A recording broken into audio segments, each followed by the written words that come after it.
इस वीडियो में हम देखने वाले हैं भारतीय मॉनसून के बारे में और कौन कौन से ऐसे कारक हैं जो भारतीय मॉनसून पर अपना प्रभाव डालते हैं।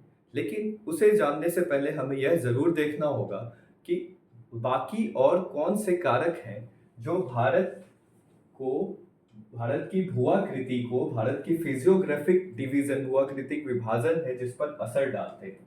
तो सबसे पहले आइए उन पैरामीटर्स, उन फैक्टर्स, उन कारक की ओर हम ध्यान केंद्रित करते हैं। पहला है अक्षांश, जिसे हम लैटिट्यूड भी बोलते हैं। हिमालय, फिर जल और स्थल का वितरण, फिर समुद्र तट से दूरी या ऊंचाई, या फिर उचावच यानी आपका जो रिलीफ फीचर्स है, बनावट है। तो आइए एक एक करके हम एक चीज को देखते हैं कि कैसे ये कारक कितना महत्वपूर्ण किरदार निभाते हैं। हमें यह पता है कि भारत जो है वो भूमध्य रेखा से ऊपर स्थित है। भूमध्य रेखा यानी 0 डिग्री इक्वेटर से ऊपर स्थित होने के कारण यहाँ पर जो जलवायु का निर्माण होगा वो एक इंटरेस्टिंग देखने को मिलेगा। फॉर एग्जाम्पल हमें यह पता है कि भारत को दो भाग में कर्क रेखा जो 23.5 डिग्री नॉर्थ है वो विभाजित करती है। ये गुजरात से होकर राजस्थान, मध्य प्रदेश, छत्तीसगढ़, झारखंड, वेस्ट बंगाल, मिजोरम ऐसे करके क्रॉस करके चली जाती है। और यह 23.5 डिग्री नॉर्थ कर्क रेखा जो है, ये कर्क रेखा भारत को दो भाग में विभाजित करती है। जो दक्षिणी हिस्सा है वो उष्ण कटिबंधीय यानी ट्रॉपिकल जोन में आता है, और जो ऊपर का हिस्सा है, उत्तरी हिस्सा है, कर्क रेखा के ऊपर का हिस्सा है, वो उपोष्ण कटिबंधीय यानी सब ट्रॉपिकल जोन में आता है। और कुछ हिस्सा आपका कोष्ण शीतोष्ण कटिबंध में भी आता है, फ्रिजिड में। तो इस चीज को जब हम गौर से देखते हैं तो यह अक्षांश जो है, जो ये लैटिट्यूड्स हैं, जो ये अक्षांश रेखाएं हैं, यह बहुत ही ज्यादा एक बड़ा कारक बनकर उभरती है। क्योंकि कोई ऐसी जगह गुजरात और राजस्थान में है जहाँ का तापमान, जहाँ की जलवायु एक अरुणाचल प्रदेश वाली जगह से काफी भिन्न होगा। वैसे ही हम देखेंगे हिमालय का किरदार कितना ज्यादा महत्वपूर्ण है। अगर मान लीजिए यहाँ पर हिमालय का पर्वत नहीं होता, भारत के उत्तरी पूर्व, उत्तर से लेके पूर्व की तरफ ये जो हिमालय की पहाड़ियां हैं, पर्वतमालाएं हैं, अगर ये नहीं होती तो जो नॉर्थ साइड से, जो पूर्व साइड से साइबेरिया, रशिया की तरफ से जो शीत की किरणें आ रही हैं वो अंदर भारत में प्रवेश कर जाती है। और ये भारत का पूरा इंडियन सब कॉन्टिनेंट एरिया है, जो उपमहाद्वीप का हिस्सा है, यहाँ पर जलवायु कुछ अलग देखने को मिलता, ना कि अभी जो मॉनसून जलवायु है वैसा कुछ देखने को नहीं मिलता। तो हिमालय का हिस्सा अपने आप किरदार एक बहुत ही बड़ा महत्वपूर्ण है। फिर अगर हम हिमालय के इसी चीज को एक और तरीके से देखेंगे तो हम ये देखेंगे कि जो भारत में दक्षिण पश्चिमी मॉनसून पवनें जो अंदर की तरफ प्रवेश करती हैं, तो ये भारत में भारी वर्षा कराती हैं, रेनफॉल कराती हैं। और यह अगर हिमालय नहीं होता तो यही जो वर्षा की किरणें हैं, जो अरेबियन सी, अरब सागर ब्रांच से आ रही हैं और जो बे ऑफ बंगाल ब्रांच से भी आकर अंदर की तरफ भारत के जो स्थल हिस्से हैं वहां पर जब ज्यादा से ज्यादा वर्षा करा रही है, तो वो वर्षा नहीं करा पाती। क्योंकि हिमालय अगर नहीं होता तो ये जो पवने हैं वो बाईपास होकर सीधा ऊपर की तरफ निकल जाती, चाइना तिब्बत की तरफ। और भारत में इतना अच्छा मॉनसून हमें देखने को नहीं मिलता। जो जून से लेकर सितंबर तक भारी वर्षा होती है, अलग अलग जगहों पर अलग अलग किस्म से वर्षा होती है, जिसके कारण हमारा कृषि क्षेत्र भी जुड़ा हुआ है हमारा भूगोल से। तो भूगोल में जनरली हम वही चीज पढ़ते हैं। भूगोल का वास्तविक अर्थ जो है, जो भारत का भूगोल हम पढ़ेंगे उसमें जनरली भू का मतलब ही होता है जियो, और जियो जो अंग्रेजी शब्द है वो एक आकृति से लिया गया है, जियोड आकृति से। जियोड आकृति को हिंदी में हम भूआभ बोलते हैं। और भूआभ यानी पृथ्वी, पृथ्वी की जो आकृति है उसका जब अध्ययन करेंगे उसे हम भूगोल बोलेंगे। लेकिन पृथ्वी के सतह के ऊपर का भी अध्ययन हम करेंगे और पृथ्वी के सतह के नीचे का भी हम अध्ययन करेंगे।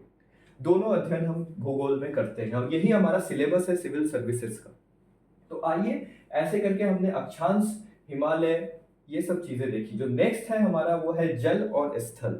जल और स्थल का वितरण, यह बहुत ही ज्यादा इंपॉर्टेंट हो जाता है। क्योंकि अभी मैंने आपको बताया कि जैसे भारत का जो मानचित्र है वो विश्व के पटल पर आप देखिएगा तो भारत तीन तरफ से प्रायद्वीपीय जो ये भारत की आकृति है वो तीन तरफ से सागर से घिरी है। यहाँ पे अरेबियन सी है, अरब का सागर है, यहाँ पर बे ऑफ बंगाल यानी बंगाल की खाड़ी है, और नीचे हमारा हिंद महासागर इंडियन ओशियन है। अब जहां पर इतनी बड़ी समुद्री तट सीमाएं लगती हैं, कुल मिलाकर अगर अंडमान निकोबार और लक्षद्वीप द्वीप समूह को भी हम मिला दें तो 7 किलोमीटर का जो ये लंबा समुद्री तट शेयर करते हैं हम। इसके कारण ये जो जल और स्थल का वितरण जो तीसरा कारक है वो बहुत ही महत्वपूर्ण बन जाता है। फॉर एग्जाम्पल हम यहाँ पर यह देखेंगे कि पानी जो होता है, जो जल जो होता है वो स्थल के मुकाबले, ये लैंड है, ये स्थल है, और ये वाटर है, ये जल है। जल जो है वो देर से गर्म होता है, और गर्म का स्रोत क्या है? सूर्य। सूर्य की किरणें जब स्थल पे पड़ेगी और पानी पर पड़ेंगी यानी जल पर पड़ेगी तो दोनों को समान रूप से गर्म नहीं कर पाएंगी। जो जल होगा वो एक ज्यादा समय लेगा गर्म होने में, वहीं पर स्थल जो है वो कम समय में गर्म हो जाएगा। अब जैसे ही स्थल कम समय में गर्म हो जाएगा तो इसका जो तापमान है वो इंक्रीज हो जाएगा, उसमें बढ़ोतरी देखने को मिलेगी। अब इसका जो तापमान है, टेम्परेचर है, वो बढ़ेगा, और उसकी अपेक्षा में जब हम वाटर की बात करेंगे, ज्योग्राफी में, भूगोल में हमेशा हम अपेक्षा में बातें करते हैं, क्योंकि कोई एक फैक्टर नहीं होता है, बहुत सारे ऐसे कारक होते हैं जो भूगोल को दर्शाते रहते हैं। तो अगर हम लैंड यानी स्थल की अपेक्षा में जल को देखेंगे तो जल में जो टेम्परेचर होगा वो कम होगा, यहाँ पर टेम्परेचर यानी तापमान ज्यादा होगा। अब आपने थोड़ा भी अगर भौतिकी पढ़ा होगा, फिजिक्स पढ़ा होगा, तो उसमें आप जानते होंगे कि टेम्परेचर और प्रेशर के बीच, तापमान और दाब के बीच एक रिलेशन होता है। तापमान और दाब के बीच एक रिलेशन होता है। अगर तापमान अधिक होता है तो दाब निम्न हो जाता है, अगर तापमान उच्च हो जाता है तो दाब निम्न हो जाता है। और इसी कारण जो स्थल पर आप देखिएगा टेम्परेचर ज्यादा है और यहाँ पर क्या है, तापमान कम है, तो यहाँ पर प्रेशर जो दाब होगा वो कम हो जाएगा, लेकिन यहाँ पर प्रेशर जो होगा, दाब जो होगा जल पर, वो ज्यादा हो जाएगा। अब ये एक इंटरेस्टिंग क्राइटेरिया है भारतीय मॉनसून को निर्धारित करने के लिए, क्योंकि मैंने आपको क्या बताया कि भारत का जो तीन हिस्सा है वो तो समुद्र तट से घिरा है। गुजरात से लेकर बंगाल की खाड़ी, बंगाल तक हम देखते हैं कि इतना बड़ा समुद्र ही समुद्र है भारत के पास। अब देखिए यहाँ पर एक इंटरेस्टिंग चीज यह है कि जो मॉनसून आता कैसे है, मॉनसून का मतलब क्या होता है, मैं आपको समझा दूं। भारतीय मॉनसून, देखिए मॉनसून एक जलवायु की व्यवस्था है, एक जलवायु की ऐसी व्यवस्था है जिसमें ऋतु के प्रभाव से, ऋतु यानी ग्रीष्म ऋतु, समर सीजन, विंटर सीजन, ये सब ऋतुओं के प्रभाव से जो पवनें होंगी, उसकी जो दिशाएं होंगी उसमें उत्क्रमण हो जाएगा, विपरीत दिशाओं में पवनें बहने लगेंगी, और उसी को हम मॉनसून बोलेंगे। फॉर एग्जाम्पल मैंने अभी आपको इसी कारण ये जल और स्थल का वितरण आपको बताया, क्योंकि यहाँ पर जो जल पे क्या होगा, टेम्परेचर कम होगा और दाब ज्यादा होगा, और यहाँ पर टेम्परेचर ज्यादा होगा और दाब कम होगा स्थल पर। तो उससे क्या होगा कि मानसून की जो पवनें होती हैं, मानसून की जो पवनें होती हैं वो जनरली व्यापारिक पवनें होती हैं। आपने पढ़ा होगा ट्रेड विंड्स के बारे में। व्यापारिक पवनें जो होती हैं वही दक्षिणी पश्चिम मानसून यानी जो साउथ वेस्ट मानसून है वो भारत में प्रवेश करती है। अब जब ये प्रवेश करती है तो हमेशा याद रखिएगा वो हाई प्रेशर से लो प्रेशर की तरफ बहती है, यानी उच्च दाब से निम्न दाब की तरफ वो बह रही है। उच्च दाब कहां पर है? जल पर है, और निम्न दाब कहां पर है? स्थल पर है। तो ये जल से स्थल की तरफ यानी वाटर से लैंड सरफेस की तरफ इनका फ्लो होगा। तो यही मॉनसून विंड्स हैं जो यहाँ पर क्या है, सागर है, तो सागर में क्या है? जल है, नमी है। यही नमी को उठा कर ये अंदर की तरफ बढ़ेंगी, और ये जब बढ़ेंगी, ये जल नमी को अपनी तरफ, मॉइस्चर को लेकर, कंटेंट को आगे बढ़ेंगी, तो ये पूरे भारतवर्ष में वर्षा कराएंगी। और ये कब होगा? जब हमारा स्थल यानी लैंड, जो ये सरफेस जो है, ये तभी होगा, ये लैंड सरफेस, जब बहुत ही ज्यादा अधिक तापमान उसका अधिक होगा, बढ़ोतरी होगी उस तापमान में। और वो कब होता है, वो जानने के लिए हमें यह देखना पड़ेगा कि भारत कहाँ पर स्थित है। अब मैंने आपको बताया था कि 0 डिग्री भूमध्य रेखा से ऊपर कहीं भारत लाई करता है, ऊपर लाई करता है, और भारत के बीचों बीच से 23.5 डिग्री नॉर्थ से कर्क रेखा गुजरती है। तो यानी भारत जो है उत्तरी गोलार्ध में है, नॉर्दर्न हेमिस्फेयर में। और यहाँ पर देखने को वही मिलता है कि भारत उत्तरी गोलार्ध में होने के कारण यहाँ पर हाई टेम्परेचर जो होगा, यानी आपका जनरली जब तापमान ज्यादा होगा वो कब होगा, वो ग्रीष्म ऋतु के समय होगा। और ग्रीष्म ऋतु कब होता है, जनरली अप्रैल से शुरुआत होती है। आपने भी पढ़ा होगा कि जो पृथ्वी है वो सूर्य के चारों तरफ चक्कर लगाती है। अब ये मान लीजिए भूमध्य रेखा है 0 डिग्री, इसके ऊपर कर्क रेखा है 23.5 डिग्री, ट्रॉपिक ऑफ कैंसर जिसे बोलते हैं, और इसके नीचे ट्रॉपिक ऑफ कैप्रिकॉर्न यानी मकर रेखा है। अब सूर्य के चारों तरफ ये पृथ्वी चक्कर लगा रही है। अब ये चक्कर जब लगा रही है तो ये अपना पोजीशन, अपनी जो जगह है वो हमेशा बदलेगी, अलग अलग जगह पर ये घूम घूम कर सूर्य के चारों तरफ जाएगी। तो जनरली सूर्य से जो लंबवत किरणें होंगी ना, जो परपेंडिकुलर किरणें पड़ती हैं इस पृथ्वी पर, वो जनरली ट्रॉपिक ऑफ कैंसर यानी कर्क रेखा और मकर रेखा के बीच में ही पड़ेंगी वो लंबवत किरणें। तो कभी वो लंबवत किरणें ट्रॉपिक ऑफ कैंसर यानी इस पॉइंट पर पड़ेंगी, कभी वो इक्वेटर पे, तो वो साल भर 365 दिन लंबवत ही पड़ेगी इक्वेटर पर, याद रखिएगा 0 डिग्री पर। लेकिन इक्वेटर से जब ऊपर की तरफ और इक्वेटर से नीचे की तरफ, यानी भूमध्य रेखा से कर्क रेखा और भूमध्य रेखा से मकर रेखा की तरफ जो वो नीचे की तरफ बहेंगी, नीचे की तरफ जो प्रकाश ये पड़ेगा, सूर्य का स्रोत जो है, जो तापमान का स्रोत है, तो वही निर्धारित करेगा कि स्थल पर उच्च तापमान होगा या निम्न होगा। यानी भारत यहाँ पर कहीं लाई कर रहा है, यहाँ पर कहीं लाई कर रहा है, तो 21 मार्च के बाद जनरली यहाँ का तापमान बढ़ता है। और आपको भी देखने को मिलता है कि भारत में एक मार्च के बाद, अप्रैल में अचानक से, मार्च के बाद अचानक से तापमान बढ़ने लगता है। और फिर मानसून कब आता है, मानसून आता है आपका जून में, फर्स्ट टाइम ये केरल में प्रवेश करता है। और फिर मानसून आपको देखने को यह भी मिलेगा कि वापस लौट भी जाता है जून के बाद, सितंबर अक्टूबर से ये जनरली रिवर्सल हो जाता है, विपरीत दिशा में जो पवनें हैं वो बहने लगती हैं।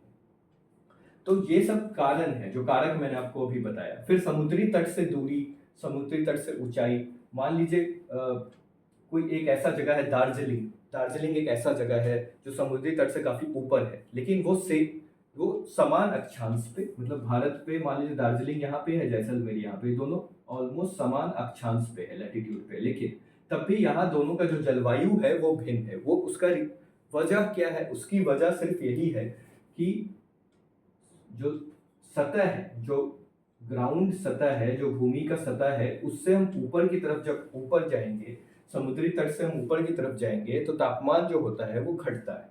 उसके कारण भी अलग अलग फैक्टर्स प्ले करेंगे भारत का जो मॉनसून है या भारत के जो जलवायु है उसको बनाने में। वैसे ही उच्च बात, ये रिलीफ, अब आपने थोड़ा सा ध्यान दिया होगा तो आपको पता होगा कि भारत में बहुत सारे पठार हैं, बहुत सारे पर्वत हैं। अब भारत में जो पश्चिमी घाट है, आपको भी पता है, ये गुजरात महाराष्ट्र से लेकर नीचे केरल तक आता है। और आपको भी पता है कि कोई पहाड़ है, मान लीजिए यही वेस्टर्न घाट, मैंने पश्चिमी घाट ले लिया है यहाँ पर, तो जो हवाएं हैं जो मैंने आपको अभी बताया था, जो अपने साथ नमी को लेकर आ रही है, मॉइस्चर को लेकर आ रही है, तो साउथ वेस्ट मानसून है, जो दक्षिणी पश्चिमी मानसून विंड है, वही पवने हैं। तो इस पहाड़ पर, वेस्टर्न घाट पर जब ऊपर की तरफ चढ़ेंगी तो क्या होगा, जब ये ऊपर की तरफ चढ़ेंगी तो ये हवा अपने साथ नमी ले रही है, और ये नमी ले रही है तो ऊपर की तरफ चढ़ रही है, तो ये हल्की होते जाएगी। हल्की हवा ही तो ऊपर उठेगी ना, जो लाइटर होगी। तो ये लाइटर हवा जब ऊपर उठेगी तो ऊपर उठने के बाद, ये लाइटर हवा, हल्की हवा ऊपर उठने के बाद क्या होगा, संघनन की प्रक्रिया होगी। आपने पढ़ा होगा कंडेंसेशन के बारे में, संघनन के बारे में। अब इस संघनन की प्रक्रिया क्या होती है, संघनन की प्रक्रिया होती है जनरली, ये जो आपका हवाएं हैं, ये पवने हैं, ऊपर जाकर मेघ बनाएंगी, मतलब क्लाउड्स का फॉर्मेशन करेंगे। और क्लाउड्स का फॉर्मेशन जब एक बार कर देंगी तो संघनन का प्रक्रिया होगा। और संघनन की प्रक्रिया में आपको भी जानने को मिलता है कि जो लिक्विड फॉर्म होता है उससे गैस, जनरली जो गैसियस फॉर्म है, क्लाउड जो है, उससे लिक्विड फॉर्म में वर्षा होगी, यानी गैस से लिक्विड के फॉर्म में परिवर्तन देखने को मिलता है। किसमें, संघनन की प्रक्रिया में। और कौन हवा, यही दक्षिणी पश्चिमी हवा जो ऊपर की तरफ उठ रही है, यही ऊपर जाकर वर्षा करेंगी। लेकिन यही पश्चिमी घाट के किसी क्षेत्र में, यानी आप देख रहे हैं ये पश्चिमी घाट है, ये पश्चिमी घाट के इस क्षेत्र में ही वर्षा करा पा रही है। और वापस जब यहाँ पर ये वर्षा करा देंगी इस क्षेत्र में, मान लीजिए इसने इस क्षेत्र में काफी वर्षा कराई, मान लीजिए हमें मुंबई मुंबई में काफी वर्षा हुई, उसके बाद जो ये हवाएं हैं अपना जितना भी नमी लेकर आ रही थी, मॉइस्चर लेकर आ रही थी, सभी यहाँ पर उसने समाप्त कर दिया, शेड कर दिया। तब इसके पास ना तो नमी है, अब ये ऊपर एकदम ऊपर वाली हाइट पर पहुंच गई। अब पहुंचने के बाद अभी नीचे की तरफ जाएगी, और नीचे की तरफ जब जाएगी तो ये वापस गर्म होने लगेगी, क्योंकि हल्की हवा जो थी वो तो ऊपर की तरफ उठ रही थी, तो धीरे धीरे ठंडा हो रही थी, ठंडक हो रही था इसमें, जिसके कारण मेघों का निर्माण हुआ। लेकिन जो हवाएं जो एक बार अपनी नमी को उसने सेट कर दिया है, वर्षा करा दिया है, तो उसके बाद जब ये नीचे की तरफ जाएंगी तो वो गर्म हो जाएंगी, और ये जब गर्म हो जाएंगी ये हवाएं, तो ये जहां पर जाकर गिरेंगी वहां पर वर्षा नहीं होगा, और ये वर्षा नहीं होगा तो ये वो क्षेत्र होगा जहां पर वर्षा कम होगा अपेक्षा में इस क्षेत्र के। तो इसी कारण ये एक बहुत ही इंपॉर्टेंट फैक्टर है। और इसी कारण हमें देखने को मिलता है कि वेस्टर्न घाट में महाराष्ट्र आप चले जाइए, वहां पर कुछ ऐसे जगह है जहाँ पे बहुत ज्यादा बारिश होती है, मुंबई हो गया, लेकिन कुछ ऐसा जगह भी है, विदर्भ है, वहां पे बारिश कम होती है, वो आपका इसी क्षेत्र में आता है। तो ऐसे ही करके बहुत सारे कारक बनते हैं। अब इसी मानसून को अगर हम आगे देखेंगे कि कैसे मानसून प्रवेश करता है, कैसे मानसून भारत में प्रवेश करता है, वो चीज मैं आपको दर्शा देता हूँ। इसमें जनरली होता क्या है कि जून के टाइम 1 जून के आसपास ये केरल में प्रवेश करता है, लेकिन उसके पहले की जो प्रक्रिया है उसमें सबसे इंपॉर्टेंट जो एक चीज आता है वो आता है आईटीसी से। इसे हम अंत उष्णकटिबंधीय अभिसरण क्षेत्र भी बोलते हैं, इंटर ट्रॉपिकल कन्वर्जेंस जोन बोलते हैं। अब देखिए ये जो है जनरली ये एक पट्टी है वायु दाब की, मान लीजिए एक क्षेत्र है, ये पट्टी है। अब ये पट्टी स्थल की है मान लीजिए, तो स्थल की पट्टी है और इस पे सूर्य की प्रकाश पड़ रही है, क्योंकि भारत कहाँ पे है, भारत भूमध्य रेखा से 0 डिग्री से ऊपर है, और मान लीजिए 21 मार्च से आगे का टाइम है, तो ये पट्टी गर्म होना स्टार्ट हो गया। तो जनरली ये पट्टी मूव करते रहती है, तो जैसे जैसे इस पे गर्मी पड़ेगी, जो पृथ्वी है वो तो घूर्णन कर रही है ना, वो तो अपने एक्सेस पे घूर्णन कर रही है और साथ ही साथ परिक्रमा भी कर रही है सूर्य की। तो ये जो पट्टी है ये ITCZ की, ये इस उत्तरी मैदान में जो गंगा का मैदान है यहाँ पर जुलाई के आसपास, जून जुलाई के आसपास ये आकर तैयार हो जाती है, जिसके कारण यहाँ पर लो प्रेशर बन जाता है। लो प्रेशर मतलब स्थल है और स्थल पर तापमान ज्यादा है, यानी उच्च तापमान बन जाएगा, और दाब क्या हो जाएगा, निम्न हो जाएगा, यानी निम्न दाब जगह नहीं, लो प्रेशर क्रिएट हो गया। अब लो प्रेशर जैसे ही क्रिएट हुआ, जो भी पवने इसके इर्द गिर्द होंगी वो इसके तरफ अट्रैक्ट होते आएंगी, क्योंकि हाई प्रेशर से लो प्रेशर की तरफ किरणें जाती हैं, और ऐसा ही जून को देखने को मिलता है। लेकिन ये किरणें आखिर आ कहाँ से रही हैं, तो ये किरणें आती हैं 0 डिग्री जो है भूमध्य रेखा के नीचे से कुछ व्यापारिक पवनें बहती हैं, जिसे हम ट्रेड विंड्स बोलते हैं, और जनरली ये दक्षिण पश्चिमी दिशा में 0 डिग्री के नीचे में बहते रहती है। लेकिन जो पृथ्वी अपने अक्ष पे घूर्णन करती है, उसके कारण भौतिक में हमने पढ़ा था कि कोई भी चीज 0 डिग्री को क्रॉस करेगी, भूमध्य रेखा को क्रॉस करेगी नीचे से यानी दक्षिणी गोलार्ध से, तो वो दाएं की तरफ राइट हैंड साइड में फेंका जाएगी, तो इस तरफ वो चली जाएगी। और यही जो राइट साइड में जाती है, और यहाँ पे आपको ही पता है 0 डिग्री है, तो यहाँ से ऐसे आ रही है और इस साइड में फेंका जाएगी, इस साइड में ढकेले जाएगी, तो यही बन जाती है हमारा मॉनसून विंड, जिसे हम बोलते हैं दक्षिणी पश्चिमी मॉनसून, साउथ वेस्ट मॉनसून, और यही भारत में बारिश कराती है। और इसी का रिवर्सल कब होता है, जैसे ही सितंबर अक्टूबर आएगा, वैसे ही क्योंकि पृथ्वी सूर्य की परिक्रमा कर रही है, तो ये जो ITCZ है वो एक टाइम पर यहाँ पर नहीं रहेगा और वो फिर नीचे की तरफ आएगा। याद करिए मैंने पहले वीडियो में आपको बताया था कि ये 0 डिग्री पे ITCZ रहता है और कर्क रेखा पे ITCZ ये 21 मार्च को रहेगा, तो ये 21 जून को यहाँ पे जून के आसपास ITCZ यहाँ पे आ जाता है 23-23.5 डिग्री। फिर ये ITCZ 21 सितंबर के आसपास फिर इक्वेटर यानी भूमध्य रेखा पे वापस आ जाएगा, और फिर कुछ दिन के बाद यहाँ पे मकर रेखा पर 22 दिसंबर के आसपास ये आ जाएगा। यानी ये प्रक्रिया चलते रहती है, क्योंकि सूर्य के चारों तरफ पृथ्वी परिक्रमा कर रही है, तो ITCZ क्या होगा, सितंबर अक्टूबर के बाद नीचे की तरफ शिफ्ट होने लगेगा, तो ये 0 डिग्री की तरफ आने लगेगा। ये पट्टी यहाँ पे नहीं रहेगी, नीचे की तरफ आएगी। तो ये पट्टी जब यहाँ पे नहीं रहेगी, यहाँ पर कोई भी सूर्य का सौर्य ताप नहीं मिलेगा स्थल को, लैंड को, तो यहाँ पे क्या क्रिएट होगा? यहाँ पर हाई प्रेशर क्रिएट हो जाएगा। क्यों हाई प्रेशर क्रिएट हो जाएगा? अभी मैंने आपको बताया ही था कि जहाँ पर सूर्य की किरणें नहीं मिलेगी, इंसोलेशन नहीं मिलेगी, तो तापमान घटेगा, तापमान घटेगा तो हाई प्रेशर क्रिएट होगा, टेम्परेचर क्या होगा? लो होगा। और इसी का विपरीत जल पर क्या हो जाएगा? लो प्रेशर हो जाएगा और हाई टेम्परेचर हो जाएगा, जिसके कारण हवाएं जो है, पवने हैं, वो किस दिशा में बहेंगी? पवन का काम है हमेशा हाई प्रेशर से लो प्रेशर, यानी उच्च दाब से निम्न दाब की तरफ बहना। तो ये उल्टे डायरेक्शन में अब बहना स्टार्ट कर देंगी, जिसे हम क्या कहते हैं?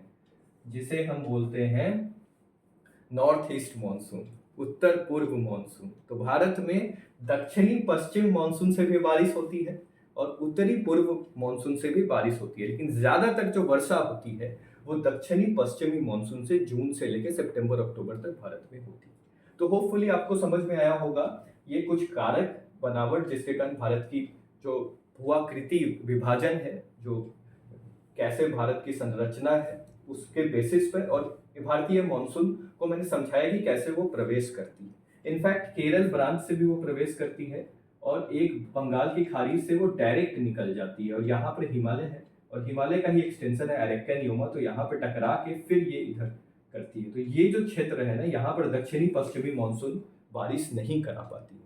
और यही जो कोरोमंडल कोस्ट है हमारा तमिलनाडु और आंध्रा का, वहां पर बारिश तब होता है जब ये नॉर्थ ईस्ट मानसून ये वापस आती है, वापस आएगी इधर से और बंगाल की खाड़ी से नमी उठाकर यहाँ पे वर्षा करा के दिसंबर वाले टाइम में, दिसंबर जनवरी में निकल जाएगी। तो तमिलनाडु, और ये किताबों में आपने पढ़ा होगा कि यहाँ पर वर्षा दक्षिणी पश्चिमी में नहीं होती है, बल्कि उत्तरी पूर्व जो नॉर्थ ईस्ट मानसून है उस टाइम में होती है। इसके अलावा बहुत सारे कारक हैं भारतीय मानसून को देखने में। आईटी सीजन ऑलरेडी मैंने दिखाया कि लो प्रेशर सिस्टम, निम्न दाब का सिस्टम बन जाता है, जिसके कारण हवाएं अट्रैक्ट होने लगती हैं। इसके अलावा जेट स्ट्रीम है, जेट स्ट्रीम को जेट प्रवाह बोलते हैं, और जेट स्ट्रीम जनरली जो ट्रोपोस्फेयर है, सौरमंडल से 10-12 किलोमीटर ऊपर लगातार बहते रहती है। तो एक हाई प्रेशर होता है, ये भी उच्च दाब होता है। और जनरली इसका जो कार्य है जेट स्ट्रीम का, मैं आपको बता दूं कि जेट स्ट्रीम जो है वो, ये तो व्यापारिक पवने हैं जो सतह पर बहती हैं, लेकिन जेट स्ट्रीम जो जेट प्रवाह है हमेशा ऊपरी सतह पर बहते रहती है। तो यहाँ पे हिमालय है, तो जनरली ये जेट स्ट्रीम क्या है? हाई प्रेशर है, यानी उच्च दाब है। और ये सब आईटी सीजन यहाँ पे बना था, वो क्या था? वो निम्न दाब था, लो प्रेशर था।